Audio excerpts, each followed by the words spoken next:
ഇന്ന് നമുക്ക് പൂരിക്കും ചപ്പാത്തിക്കും അപ്പത്തിനൊക്കെ പറ്റിയ അടിപൊളി ഒരു ബാജിക്കറി എങ്ങനെയാണ് ഉണ്ടാക്കുന്നതെന്ന് നോക്കാം. റെസ്റ്റോറൻറ്റ് സ്റ്റൈൽ വീട്ടിൽ തന്നെ നോക്കാം. ആദ്യം കുക്കറിൽ കഴുകി വൃത്തിയാക്കി ക്യൂബ് സൈസിന് കട്ട് ചെയ്ത് ഞാൻ മീഡിയം സൈസിൽ ഉരുളക്കിഴങ്ങ് എടുത്തിട്ടുള്ള അത് അരിഞ്ഞു കൊടുത്തിട്ടുണ്ട്.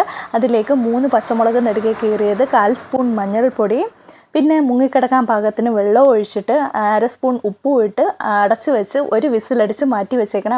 അപ്പോഴും നമ്മുടെ ഉരുളക്കിഴങ്ങ് വെന്ത് കിട്ടും.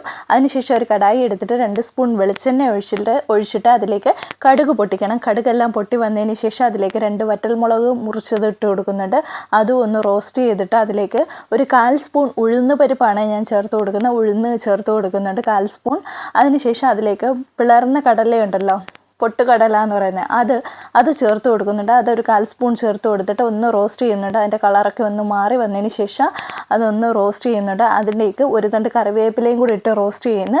പിന്നെ അത്യാവശ്യം വലിയ ഒരു മീഡിയം സൈസിലെ സവാള ചെറുതായിട്ട് അരിഞ്ഞതും കൂടെ ചേർത്ത് കൊടുക്കുന്നുണ്ട്. എന്നിട്ട് അത് പെട്ടെന്ന് വഴന്ന് കിട്ടാനായിട്ട് ഒരു 1/4 സ്പൂൺ ഉപ്പും കൂടെ ഇട്ട് കൊടുക്കുന്നുണ്ട്. എന്നിട്ട് നല്ലപോലെ വഴറ്റിയെടുക്കുന്നുണ്ട്. ബ്രൗൺ കളറൊന്നും ആവേണ്ട കാര്യമില്ല, ഒന്ന് വാടി കിട്ടിയാൽ മതി. അതിങ്ങനെ കുക്കാവുന്ന സമയത്തിന് നമുക്കൊരു ബാറ്റർ തയ്യാറാക്കാം. അതിലേക്ക് 1 ടീസ്പൂൺ കടലമാവാണ് ഞാൻ ചേർത്തിട്ടുള്ളത്. അതിലേക്ക് വെള്ളവും ചേർത്ത് നല്ല ലൂസായിട്ട് ഒട്ടും കട്ടയില്ലാതെ അടിച്ച് മാറ്റി വെച്ചേക്കണം. അത് നമുക്കതിൽ ചേർത്ത് കൊടുക്കാനുള്ള, അപ്പോൾ നമുക്ക് കറിക്ക് ഒരു തിക്കായിട്ടുള്ള ഒരു ഗ്രേവിയാണ് കിട്ടുന്നത്. പിന്നെ അതിലേക്ക് ഒരു ചെറിയ കഷ്ണം ഇഞ്ചി ചെറുതായിട്ട് അരിഞ്ഞതും കൂടെ ചേർത്ത് കൊടുക്കുന്നുണ്ട്. നല്ലപോലെ വഴറ്റിയെടുക്കുന്നുണ്ട്. ഒട്ടും പച്ചമണമൊന്നും അതിന് കുത്തലൊന്നും ഇല്ലാതെ, പൊടികളിൽ ഒന്നും പച്ചമണമൊന്നും ഇല്ലാതെ ചേർക്കാൻ വേണ്ടിയിട്ട് നല്ലപോലെ വഴറ്റിയെടുക്കുന്നുണ്ട്. അതിൽ 1/4 സ്പൂൺ മഞ്ഞൾപ്പൊടി ചേർത്ത് കൊടുത്തിട്ട് നല്ലപോലെ വഴറ്റിയെടുക്കുന്നുണ്ട്. എന്നിട്ട് നമ്മൾ നേരത്തെ കുക്കറിൽ വിസിലടിച്ച് വെച്ചേക്കുന്ന ഉരുളക്കിഴങ്ങെല്ലാം ചേർത്ത് കൊടുക്കുന്നുണ്ട്.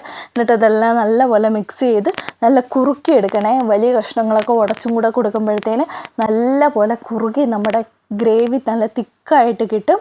അപ്പോൾ അതെല്ലാം ഉടച്ചു കൊടുക്കുന്നുണ്ട്. നല്ല മീഡിയം ഫ്ലെയിമിലിട്ട് നല്ലപോലെ കുക്ക് ചെയ്താൽ മതി. അപ്പോൾ അത് നല്ലപോലെ ഉടഞ്ഞ് നമ്മുടെ കറി നല്ല കുറുകി കിട്ടും.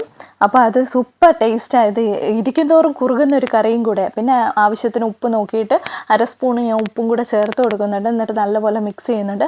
അതിലേക്ക് കടല മാവ് ബാറ്റർ ഉണ്ടല്ലോ നമ്മൾ നേരത്തെ തയ്യാറാക്കി, അതും കൂടെ ചേർത്ത് കൊടുത്ത് നല്ലപോലെ കുറുക്കി എടുത്തിട്ടുണ്ട്. എന്നിട്ട് അതിൻ്റെ മുകളിലായിട്ട് ഞാൻ കുറച്ച് മല്ലിയിലയും കൂടെ ഇട്ട് കൊടുക്കുന്നുണ്ട്. മല്ലിയില മസ്റ്റായിട്ട് ചേർക്കണം, അപ്പോൾ നമ്മുടെ ആ ഒരു റെസ്റ്റോറൻറ്റ് സ്റ്റൈലിൽ കിട്ടത്തുള്ളൂ. അപ്പോൾ നല്ലൊരു ടേസ്റ്റ് വരും.